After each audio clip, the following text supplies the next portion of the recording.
श्री शिवाय नमस्तुभ्यम।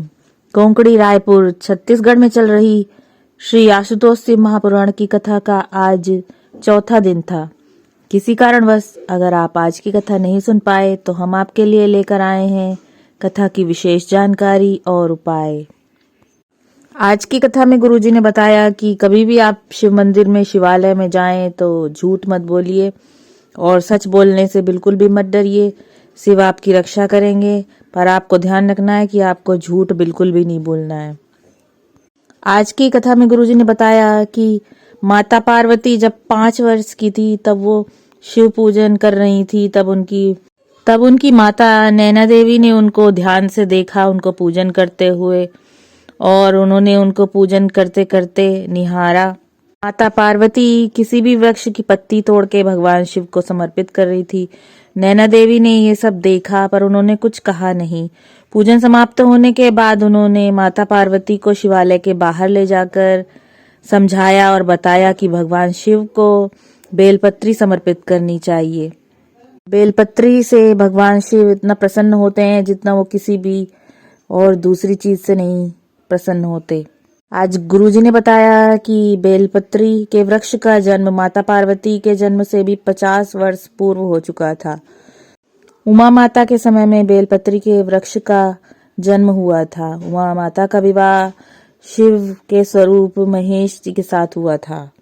आज कथा में गुरुजी ने बताया कि शिव जी पर चढ़ी बेलपत्र आप अपने मस्तक पर लगा लें। उस बेलपत्र को अपने मस्तक पर लगाने मात्र से ही आपको देवी के जितने भी रूप हैं, अब तक उन्होंने जितने भी जन्म लिए हैं, जितने भी रूप लिए हैं, उन सभी का आशीर्वाद आपको मिल जाएगा।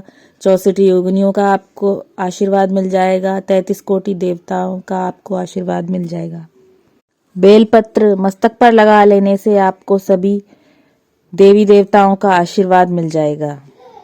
आज की कथा में गुरुजी ने बताया कि यदि कोई शिव भक्ति में लगा है, शिव मंदिर जा रहा है, तो कभी भी उसको अपशब्द ना कहें, रोके टोके नहीं, इससे आपको दोष लगता है। और उन्होंने कहा कि जो शिव पूजन में लगा हुआ है, अगर उसको कोई अपशब्द भी कहता है या कुछ कहता भी है तो वो उसका उत्तर ना दे। उसका उत्तर भगवान शिव स्वयं देंगे, क्योंकि वो कभी भी अपने भक्त का अपमान नहीं सहन कर सकते। आज की कथा में गुरुजी ने बताया कि 13 तारीख से जो कथा शिव कथा होने जा रही है उसका टाइम किसी ने पूछा कि 4 से 7 का क्यों रखा गया है, तो गुरुजी ने कहा कि वो चाहते थे कि माघ माह में प्रदोष काल में शिव कथा मिले, तो इसलिए इस कथा का समय प्रदोष काल में रखा गया है, माघ माह में। इस कथा को सुनने से आपको माघ माह के पुण्य का फल प्राप्त होगा।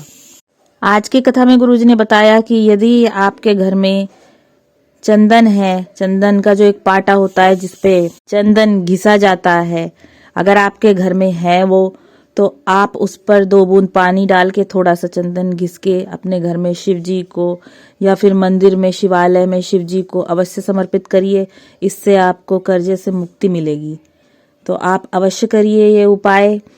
चंदन थोड़ा सा ही जरूर रगड़िए पाटे पर। जिसके घर में भी चंदन रगड़ा जाता है और भगवान को समर्पित किया जाता है, उसके घर में कभी कर्जा नहीं होता है। आज की कथा में गुरुजी ने कर्जा मुक्ति के लिए एक और उपाय बताया।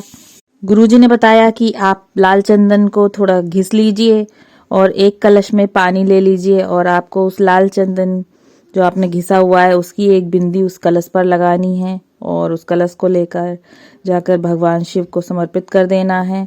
इससे धीरे धीरे आपका कर्जा समाप्त हो जाएगा। जल समर्पित करते समय आप श्री शिवाय नमस्तुभ्यम, नमः शिवाय ओम या ओम नमः शिवाय का जाप अवश्य करें। यह उपाय आप सोमवार को, प्रदोष के दिन, शिवरात्रि के दिन या 5 सोमवार करें।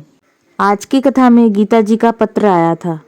उन्होंने कहा कि जब गुरुजी, जैसे आप कहते हैं कि जब दुख आता है तो हम भगवान शिव के पास जाते हैं, तो ऐसे ही उन्होंने जब बहुत दुख आया, कष्ट आया, तो भगवान शिव के पास गई, उनको जल समर्पित किया, बेलपत्री समर्पित की और उसका आचमन किया, सेवन किया। दोबारा जब उन्होंने जांच कराई तो डॉक्टर भी हैरान हो गया कि उनके शरीर की गांठ बिल्कुल गल चुकी थी। आज की कथा में लता साहू जी का पत्र आया था। उन्होंने बताया कि उनके पेट में दर्द था। डॉक्टर ने बताया कि आमाशय में उनको हर्निया हो गया है, तब उन्होंने सीहोर का रुद्राक्ष मंगाया और उसका जल भगवान शंकर जी को समर्पित किया और जल का आचमन किया। उससे उनका रोग बिल्कुल ठीक हो गया। आज की कथा में हरिनारायण साहू जी का पत्र आया था। उन्होंने बताया कि उनकी बीपी शुगर बहुत बढ़ी हुई थी और उनको इंसुलिन के इंजेक्शन लेने पड़ते थे। फिर उन्होंने सीहोर के रुद्राक्ष का जल भगवान शिव को समर्पित किया और उसका आचमन किया। आज पूर्णतः स्वस्थ हैं और आभार व्यक्त करने के लिए कथा पांडाल में आए थे। आज की कथा में कप्तान सिंह सोलंकी जी का पत्र आया था। उनका बेटा गलत आदतों में पड़ गया था, व्यसन में पड़ गया था, शराब पीता था, जिसके कारण ना तो उसकी कोई नौकरी लग पा रही थी, ना उसका विवाह कहीं हो पा रहा था। फिर उन्होंने भगवान शिव से कहा कि वो जब तक भगवान शिव की शिव महापुराण कथा सुनेंगे, जब तक कि उनका बेटा सुधर नहीं जाएगा। आज भगवान शंकर की कृपा से उन्होंने बताया कि ये उनकी चौथी कथा है और उनका बेटा सुधर गया है और अब वो शराब नहीं पीता है और उसका विवाह भी पक्का हो गया है।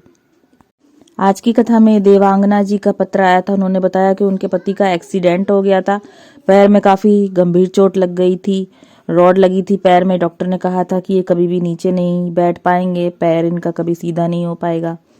फिर उन्होंने सीहोर के रुद्राक्ष का जल भगवान शिव को समर्पित किया और उसका आचमन कराया। आज उनके पति जमीन पर बैठ सकते हैं और अपना पैर भी मोड़ सकते हैं।